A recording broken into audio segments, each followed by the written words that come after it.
భారత దయా దాక్షిణ్యాలతోనే. ఇప్పుడు మీరు ఒక్కసారి గుర్తు చేసుకోండి, భారత ప్రధానిని చంపేస్తామని పాకిస్తాన్ ప్రేరేపిత ఉగ్రవాదులు మాట్లాడిన మాటలు మీకు గుర్తున్నాయి కదా. పాకిస్తాన్ ప్రేరేపిత ఉగ్రవాదులు, పాకిస్తాన్ పాలకులు బిలావల్ భుట్టో దగ్గర నుంచి హాఫీజ్ సయీద్ వరకు ఏం మాట్లాడాడు? భారత ప్రధానిని చంపేస్తాం, భారత ప్రజల రక్తాన్ని పారిస్తామన్నాడు. ఇప్పుడు పాకిస్తాన్ ప్రధాని బతుకున్నాడు అంటే అది మనం పెట్టినటువంటి ప్రాణభిక్ష.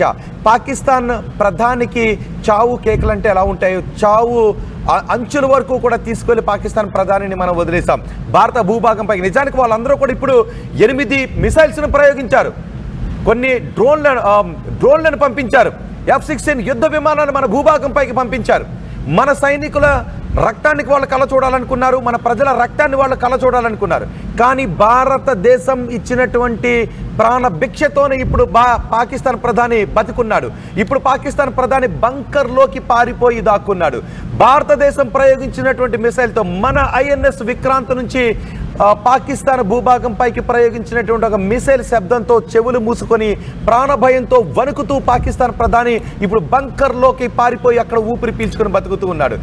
భారత పౌరుల ఊపిరి తీయాలని, భారత సైనికులు ఊపిరి తీయాలని కుట్ర పన్నినటువంటి పాకిస్తాన్ పాలకులు ఇప్పుడు ప్రాణ భయంతో భారత ప్రయోగించినటువంటి మిసైల్ శబ్దానికి చెవులు మూసుకొని మరి బంకర్లోకి పారిపోయి ఇప్పుడు ప్రాణ భయంతో బతుకుతున్నాడు. పాకిస్తాన్ ప్రధానికి భారతదేశం ప్రాణభిక్షను పెట్టింది, కానీ భారతదేశం మాత్రం చూస్తూ ఊరుకోదు అనే సంకేతాలను ఇచ్చింది. ఇప్పటికే హోంమంత్రి అమిత్ షా, ప్రధానమంత్రి, రక్షణ మంత్రి అందరూ కూడా ఈ పరిస్థితిని సమీక్షిస్తున్నారు. త్రివిధ దళాధిపతులతో కూడా మాట్లాడుతూ ఉన్నారు, అవసరమైనటువంటి పరిస్థితిని సమీక్షిస్తూ ఉన్నారు. పూర్తి స్వేచ్ఛను మనం మన సైన్యానికి ఇచ్చేసాం. మన సైన్య రక్తాన్ని కళ్ళ చూడాలి అనుకున్న పాకిస్తాన్ మిసైల్స్ని తుక్కు కింద కొట్టాం. F-Z ఫైటర్ జెట్లను మనం పేల్చేసాం. పాకిస్తాన్ పైలట్ని ఇప్పుడు మనం ప్రాణాలతో పట్టుకున్నాం. అదిగో RTV స్క్రీన్ పైన చూడండి, పాకిస్తాన్ పైలట్ని ఇప్పుడు మనం ప్రాణాలతో పట్టుకున్నాం.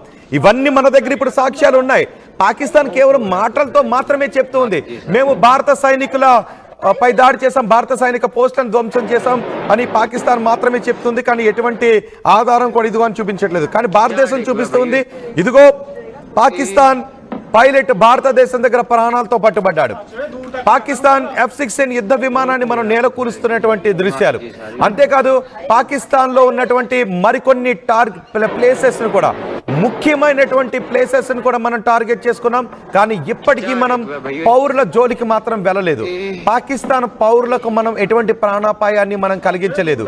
కానీ ఇంపార్టెంట్ నగరాలను మనం టార్గెట్ చేసుకున్నాం.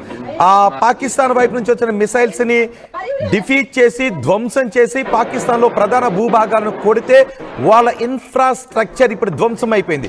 పాకిస్తాన్ ఎయిర్ స్ట్రిప్స్ ఇప్పుడు ధ్వంసం అయిపోయాయి. పాకిస్తాన్ ఎయిర్ డిఫెన్స్ వ్యవస్థ ఇప్పుడు ధ్వంసం అయిపోయింది. పాకిస్తాన్ కరాచీ ఎయిర్పోర్ట్ ఇప్పుడు ధ్వంసం అయిపోయింది. పాకిస్తాన్ ప్రధాని ఇప్పుడు బంకర్లోకి వెళ్ళిపోయి బంకర్లో దాక్కుని ఇప్పుడు అక్కడ ఊపిరి పీల్చుకొని బతుకుతూ ఉన్నాడు, బతుకు జీవుడు అంటూ ఉన్నాడు. పాకిస్తాన్ ప్రధాని బహుశా అనుకుంటూ ఉండుండొచ్చు, అంత దూరంలో పడినటువంటి ఆ మిసైల్ కొంచెం ఇటు పడి ఉండుంటే ఇప్పుడు పాకిస్తాన్ ప్రధాని పరిస్థితి ఏంటి అని ఊహించుకుంటేనే పాకిస్తాన్ ప్రధానికి సిచ్యుయేషన్ అర్థమైపోయింది. భారత్తో పెట్టుకుంటే గెలవలేము అని. కానీ పాకిస్తాన్లో ఉన్నటువంటి ఉగ్రమూకలు, అక్కడ ఉన్నటువంటి సైన్యం మాత్రం వినిపించుకోదు కదా, ఎందుకంటే సైన్యం ఉగ్రముఖులు ఒక్కటే. అందుకే భారత్ పైకి కాలు దువ్వుతూ ఉన్నాయి. పాకిస్తాన్ ప్రజలు ఇప్పుడు పాలకులపై తిరగబడుతూ ఉన్నారు. పాకిస్తాన్ ప్రజలు ఇప్పుడు సైన్యం పైన పాలకులని తరిమి కొట్టే రోజు కూడా బహుశా దగ్గరికి రాబోతుంది. అండ్ ఇంపార్టెంట్ అప్డేట్ కూడా మనకు అందుతుంది. ఆ ఇంపార్టెంట్ అప్డేట్ని మీకు ఒక నెక్స్ట్ వీడియోలో కూడా నేను మీకు చూపించబోతున్నాను. ఒక ఇంపార్టెంట్ అప్డేట్ని, సరిహద్దుల్లో ఉన్నటువంటి ఇంపార్టెంట్ అప్డేట్ని, పాకిస్తాన్కి జరిగినటువంటి ఆ నష్టం గురించి, ఇప్పుడు పాకిస్తాన్ ఎలాంటి పరిస్థితుల్లో ఉందో కూడా నేను ఇప్పుడు మరికొద్ది చెప్పడం మీకు చూపించబోతున్నాను. అయితే రాత్రి మన సింహగర్జనతో పాకిస్తాన్ ప్రయోగించినటువంటి సిసింద్రీలన్నీ కూడా నేల కూలిపోయినటువంటి పరిస్థితి కనిపిస్తూ ఉంది. పాకిస్తాన్ సిసింద్రీల్ లాంటి మిసైల్స్ మన సింహగర్జన ముందు, మన సుదర్శన చక్రం ముందు అవి నిలవలేకపోయాయి, నేల కూలిపోయాయి. మనకి కొన్ని చదువుతుంటుంటాం కదా, రాక్షసులు, ఉగ్రమూకలు వస్తూ ఉన్నప్పుడు ఆ రాక్షసులను సంహరించడానికి చేసేటటువంటి ప్రయత్నాలు మనం కొన్ని సినిమాల్లోనూ పురాణాలను చూస్తూ ఉంటుంటాం. సో ఇక్కడ కూడా మనకు అలాంటి దృశ్యాలే కనిపించింది. ఈ S-400 ముందు పాకిస్తాన్ ప్రయోగించినటువంటి ఆ సిసింద్రీ లాంటి బాంబులు తట్టుకోలేకపోయాయి. అందుకే F-16 కూడా నేలకూలిపోయింది. మీకేమనిపిస్తోంది చెప్పండి ఒక్కసారి. ఆపరేషన్ సింధూర్తో రగిలిపోతున్న పాకిస్తాన్ దుస్సాహసానికి పాల్పడుతూనే ఉంది. ఆపరేషన్ సింధూర్తో మనం పాకిస్తాన్లో ఉగ్రముఖులను ఉగ్ర స్థావరాలను అంతమొందించిన తర్వాత భారత్పై దుస్సాహసానికి పాకిస్తాన్ పాల్పడుతూనే ఉంది. నిన్న మొన్న కూడా భారత్పై పాకిస్తాన్ దుస్సాహసానికి పాల్పడింది. పాకిస్తాన్ చేస్తున్న ఈ దాడులను భారత సైన్యం సమర్థవంతంగా తిప్పికొట్టింది. పాకిస్తాన్కు చెందిన 8 డ్రోన్లను మనం కూల్చివేశాం, 3 ఎఫ్జెట్లను కూడా మనం కూల్చివేశాం. అంతేకాదు పాకిస్తాన్ పైలట్ను కూడా మనం బందీగా పట్టుకున్నాం. ఇప్పుడు మీరు ఆర్టీవీ స్క్రీన్ పైన చూస్తున్నది పాకిస్తాన్ దాడులను భారత్ సమర్థవంతంగా తిప్పికొడుతున్న దృశ్యాలు మీరు ఆర్టీవీ స్క్రీన్ పైన చూస్తున్నారు. మన సుదర్శన్ చక్రంతో పాకిస్తాన్కి మనం చుక్కలు చూపించాం. భారత్పై రగిలిపోతున్న పాకిస్తాన్ భారత్పై డ్రోన్లతో దాడి చేయాలనుకుంది, మిసైళ్లతో దాడి చేయాలనుకుంది. కానీ మనం ఒక్క డ్రోన్ని కూడా భారత భూభాగంపై దాడి చేయనివ్వలేదు, ఒక్క మిసైల్ను కూడా భారత భూభాగంపై పడనివ్వలేదు. వాటన్నిటిని కూడా మనం గగన తలంలోనే పేల్చివేశాం. పాకిస్తాన్ పైలట్ను కూడా మనం ఇప్పుడు బందీగా పట్టుకున్నాం. పాకిస్తాన్ ఇప్పుడు రగిలిపోతుంది. మనం చేసిన ఆపరేషన్ సింధూర్తో ఇప్పుడు పాకిస్తాన్ భారతదేశంపై ప్రతి దాడులకు పాల్పడాలి అని చేస్తున్న దుస్సాహసాన్ని ఇప్పుడు మీరు ఆర్టీవీ స్క్రీన్ పైన చూస్తున్నారు. మన ఆర్మీని, మన భూభాగాన్ని, మన ప్రజలను పాకిస్తాన్ మరోసారి టార్గెట్ చేసింది.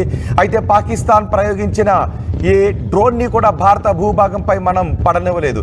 ఇస్లామాబాద్లోని పాక్ ప్రధాని నివాసానికి దగ్గరలో మనం మిసైల్ వర్షాన్ని కురిపించాం. పాకిస్తాన్ ప్రధాని త్రిటిలో తప్పించుకున్నాడు. పాక్ పిఎంను పాకిస్తాన్ సైన్యం బంకర్లో దాచిపెట్టింది. ఇప్పుడు ఒకవైపు ఇండియన్ ఆర్మీ, మరోవైపు బలూచిస్తాన్ ఆర్మీ అటాక్ చేస్తుంది.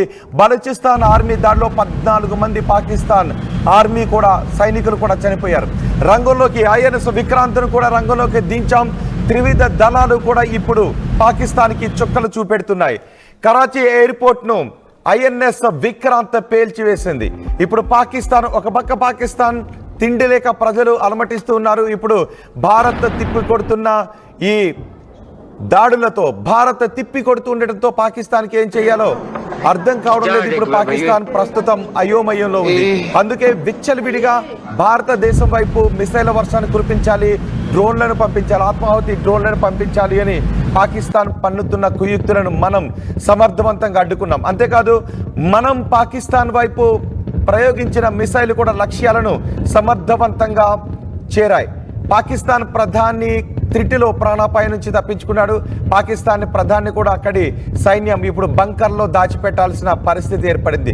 కరాచీ ఎయిర్పోర్ట్ను ఐఎన్ఎస్ విక్రాంత్ నుంచి టార్గెట్ చేసి కరాచీ ఎయిర్పోర్ట్ను కూడా మనం పేల్చేసాం. అంతేకాదు 3 పాకిస్తాన్ ఫైటర్ జెట్లను కూడా మనం ధ్వంసం చేశాం. ఇండియన్ ఆర్మీకి పాకిస్తాన్ పైలట్ పట్టుబడ్డాడు. పాకిస్తాన్ పైలట్ దగ్గర నుంచి కూడా మనకి చాలా కీలక సమాచారం లభిస్తూ ఉంది. పాకిస్తాన్ ఎక్కడెక్కడ దాడులు చేయాలని అనుకుంటూ ఉంది, పాకిస్తాన్ ఎక్కడ మోహరించి ఉంది, అసలు పాకిస్తాన్ మోటివ్ ఏంటి, ఈ వివరాలన్నీ కూడా ఇప్పుడు భారతదేశానికి పట్టుబడిన పాకిస్తాన్ పైలట్ నుంచి మనకు లభించే అవకాశం కూడా కనిపిస్తుంది. అర్ధరాత్రి పెషావర్పై 4 సార్లు మనం దాడులు చేసాం. పాకిస్తాన్కి ఇప్పుడు మనం చుక్కలు చూపెడుతున్నాం. ఆపరేషన్ సింధూర్తో రగిలిపోతున్న పాకిస్తాన్ భారతదేశంపైకి అక్కసుతో ఈ దాడులకు పాల్పడుతుంది. అయితే భారత సైనికులు మాత్రం పాకిస్తాన్కి ప్రస్తుతం చుక్కలు చూపెడుతున్నారు. ఒక్క డ్రోన్ని కూడా భారత భూభాగంపై మనం పడనివ్వలేదు. S-14తో మనం పాకిస్తాన్ ప్రయోగించిన మిసైళ్లను చాలా సమర్థవంతంగా వాటిని గాలిలోనే పేల్చివేశాం. కనీసం భారత భూభాగం పైకి వాటిని దాడికి కూడా మనం అలౌ చేయలేదు. S-14 సుదర్శన చక్రంగా మనం పిలుచుకుంటూ ఉంటాం. పాకిస్తాన్ ఒకేసారి ఎన్ని మిసైళ్లను ప్రయోగించినా, దాదాపు 30 మిసైళ్లను ప్రయోగించినా కూడా మన సుదర్శన్ చక్రతో S-400తో సమర్థవంతంగా వాటిని తిప్పికొట్టే బ్రహ్మాస్త్రం అది మన సుదర్శన్ చక్రం. విష్ణుమూర్తి చేతిలో ఉన్న సుదర్శన చక్రానికి ఉన్నటువంటి అంతటి పవర్ మన S-400కి ఉంటుంది అని భావిస్తూ ఉంటాం. సరిహద్దులో ఇప్పటికీ S-400ని భావించాం. ఆపరేషన్ సింధూర్ తర్వాత పాకిస్తాన్ మనపై విరుచుకుపట్టడానికి చేసినటువంటి ప్రతి ప్రయత్నాన్ని S-14తో మనం తిప్పుకుంటాం. ఇప్పుడు మీరు ఆర్టీవీ స్క్రీన్ పైన చూస్తున్నారు. నిన్న రాత్రి సరిహద్దుల్లో ఆకాశం అంతా కూడా ఇలా సింధూరం కలర్ లో మనకి కనిపించింది. సింధూరంతో ఎందుకు పోల్చాను అంటే పాకిస్తాన్కి మరోసారి మనం కాలరాత్రిని చూపించాం. పాకిస్తాన్కి మరోసారి మనం వాళ్ళు పంపించినటువంటి ఆ నిప్పులు కక్కుకుంటూ భారతదేశం వైపు వస్తున్న మిసైళ్లను మనం గాలిలోనే పేల్చేసి వాళ్ళకి రక్త కన్నీళ్లు తెప్పించాం పాకిస్తాన్కి. ఇప్పటికే పాకిస్తాన్ పెంచి